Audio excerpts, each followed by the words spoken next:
Ok, bon, d'accord. J'avoue, parler de secret, ça fait un petit peu putaclic, ça fait un petit peu titre racoleur. Mais je vous assure que quand on sait comment ça s'est passé, et on n'en est pas loin. À la base, je voulais appeler ça juste une astuce. Une astuce dont je voulais vous parler en étant sur le kayak. Mais sur le kayak, l'eau est trop froide. Je voulais vous en parler en étant sur le VTT, et ça a fait beaucoup trop de bruit, ça je m'en suis rendu compte, uniquement au montage, bien entendu. Je voulais vous en parler tranquillement dans mon bureau. Les chiens sont excités, foutent un bordel, pas possible. Donc, au bout d'un moment, je me dis que c'est pas forcément une astuce, c'est peut-être juste un secret que l'univers veut pas que je vous révèle.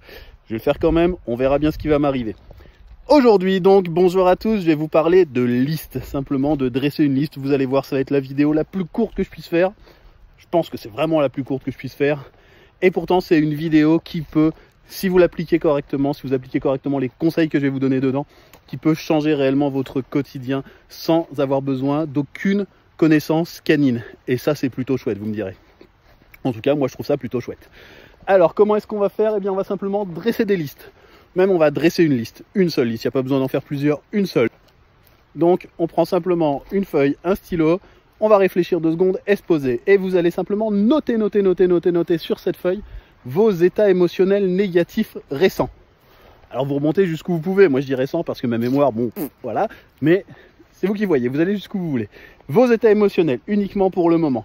Ce matin, j'étais énervé, hier, j'étais déprimé, avant-hier, j'étais triste. Oh putain, ça va pas bien dans ma vie. Bref, vous notez uniquement vos états émotionnels. Et ces états émotionnels, vous allez les mettre en rapport.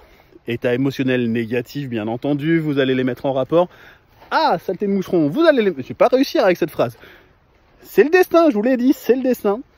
Donc, ces états émotionnels, vous allez les mettre en rapport avec votre chien, bien entendu. Ce matin, j'étais énervé parce que je l'ai rappelé, voilà, parce que je l'ai rappelé dans le vide et qu'il ne revenait pas. Mais lui, il ne revenait pas, j'ai envie de dire, on s'en fout.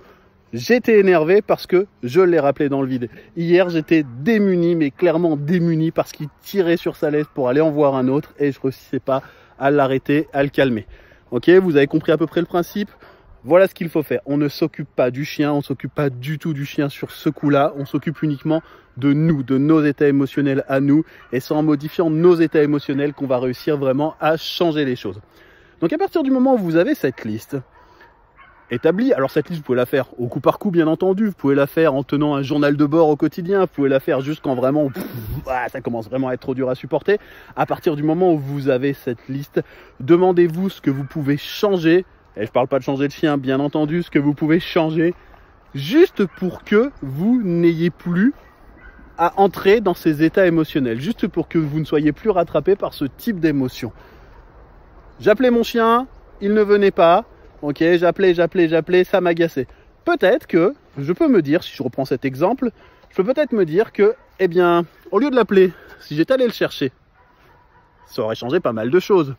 Au lieu de l'appeler à vide, si je l'avais appelé peut-être avec sa gamelle de bouffe, puisque je sais que quand je lui file à bouffer, il n'y a aucun souci, il revient bien. Peut-être qu'en décalant son horaire de bouffe et en lui donnant à bouffer à ce moment-là, peut-être qu'il serait revenu.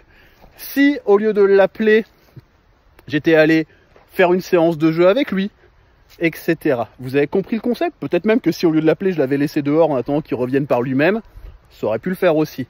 Bref, je vais simplement me dire comment est-ce que je peux faire pour utiliser l'environnement comme un outil, comme un moyen qui va me permettre d'harmoniser finalement ce que le chien veut et ce que je veux moi. Ce que je veux moi et ce que le chien veut. Vous le mettez vraiment dans le sens que vous voulez.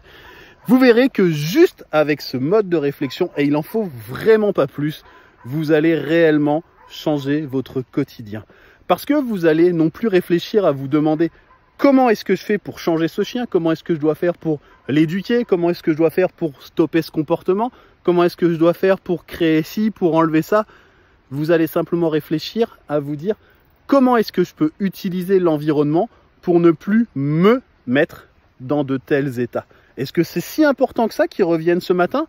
Il était au fond de la cour, après tout, je suis pas pressé, je travaillais pas aujourd'hui. Est-ce que c'était si important que ça?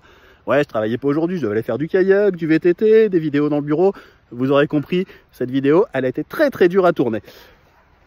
À partir du moment donc où vous êtes capable d'utiliser l'environnement, non plus comme une fatalité, mais plutôt comme un outil, plutôt comme une variable d'ajustement, vous verrez que vos problèmes vont en grande partie s'atténuer, voire disparaître. Je vous invite à tester ça, essayez-le de votre côté. Ça prend pas beaucoup de temps, ça ne demande pas beaucoup d'efforts. Juste, ça va vous demander un tout petit peu de réflexion, un tout petit peu d'imagination, un poil d'analyse de ce que vous vivez au quotidien, mais vous verrez vraiment que c'est extrêmement efficace. À partir du moment où vous réussirez, vous, finalement, dans votre quotidien, à modifier les choses pour être dans un état émotionnel différent, vous verrez les choses différemment, et donc vous réagirez très très différemment à ce qui se passera, et tout votre foyer s'en sentira que mieux. J'aurai beaucoup plus de temps, beaucoup plus d'énergie, beaucoup plus de bonne humeur, beaucoup plus d'envie, de motivation pour travailler un tout petit peu avec lui, pour me dire ok, là j'ai le temps, je peux le faire sans stress, je vais commencer à bosser son rappel, je vais commencer à trouver ses motivations, je vais commencer à faire en sorte que l'environnement redevienne entre guillemets normal, que je sois plus obligé d'aller le chercher au fond du jardin, bien entendu, on va faire ça toute notre vie, au bout d'un moment ça va être relou et peut-être qu'on n'aura pas toujours le temps, mais je serai en tout cas dans une disposition bien meilleure pour pouvoir me dire, ok, je commence à travailler son éducation. Je commence à travailler son éducation sans jamais sacrifier notre relation. Et ça, c'est super important. Essayez ça. Testez. Ça coûte rien.